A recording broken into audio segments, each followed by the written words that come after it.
And I remember that I was doing it during Much Ado at Stratford and sitting in the green room doing it at that time. And it's full of the colours that were used in that production, which is a kind of accident, but nevertheless it is those colours.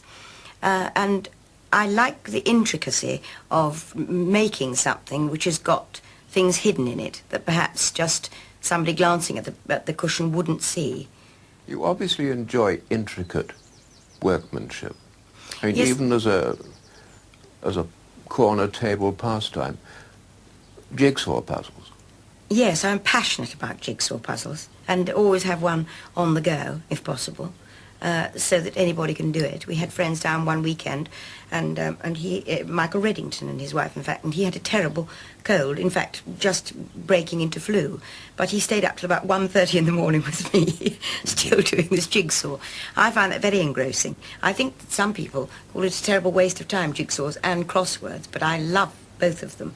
Mm-hmm. And I like anything where something is hidden. That's why I'm a tremendous fan of Kit Williams, who wrote that marvellous book Masquerade, you remember, and you had to look for the hidden treasure in it and everything, and all the clues. And his new book, where you've got to actually try and find the title of the book, which we haven't done yet, and I don't think we've got much time to find it now, but we shall do our best. But anything of that kind, of that sort, anything that has some kind of trick in it or secret in it, I love to work out. Working on these rather solitary pursuits, you give no idea of being a solitary person in any way.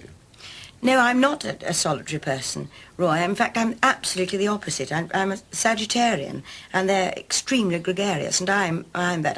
I get extremely impatient with my own company. That's why I think I work on them a lot. I don't like being in a dressing room on my own. I hate that. And so perhaps the cushion is another thing entirely. Perhaps it's a kind of comforter that I have to have. I really like being with a lot of friends. I mean, a most favourite thing of mine is being with a group of friends and playing pencil and paper games, or any kind of daft games, and just a group of people telling stories about their experiences in the theatre or anything else. I enjoy all that, and I think I have to know either I'm all right at being on my own, but I have to know that somebody is eventually coming home, or that somebody's going to be here. One thing you do enjoy very much are practical jokes. Have you any particularly successful ones you can tell us about? I do enjoy them enormously, and not those very intricate, rather cruel ones, because I think you can go to some lengths and probably it can be very cruel. But I do love Maris Goring once at Stratford, I believe, put his own name on every single dressing room door when he had friends coming round, so everyone was totally confused. And I have put, I have to say, with the help of John Mills, I have put 2 stage weights in somebody's suitcase in a musical that we were doing. Yes. And then we couldn't control ourselves, I'm afraid. And also, it's been played on me. I mean, a lot of things have been played on me. Like, I got a spot on my chin when I was playing Viola in Twelfth Night in Australia. And I was rather concerned about this spot on my chin. And the company knew this, and I was doing everything I could to cover it up. And when we came to the last scene one afternoon, everyone came on. As each character came on, they all had a spot on their chin. So this terrible rash broke out suddenly. It's very nice. I like that kind of thing. Yeah. Very much indeed. I like the jokes best, really. And unless somebody has a sense of humour, especially in the theatre... Oh, indeed. I think you can't go... Unless you can afford to laugh at yourself an enormous amount, I think you can't really begin. If you had to say what is your favourite thing of all, what would it be?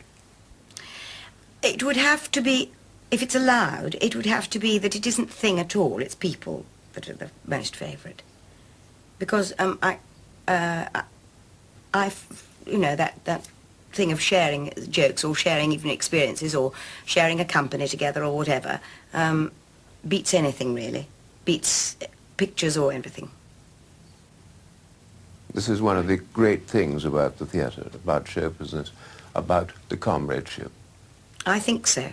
And also very much about actors, because they are not... they're not bothered about colour or creed or age or class or anything. It doesn't really mean anything. There's a kind of universal language, and that's very important.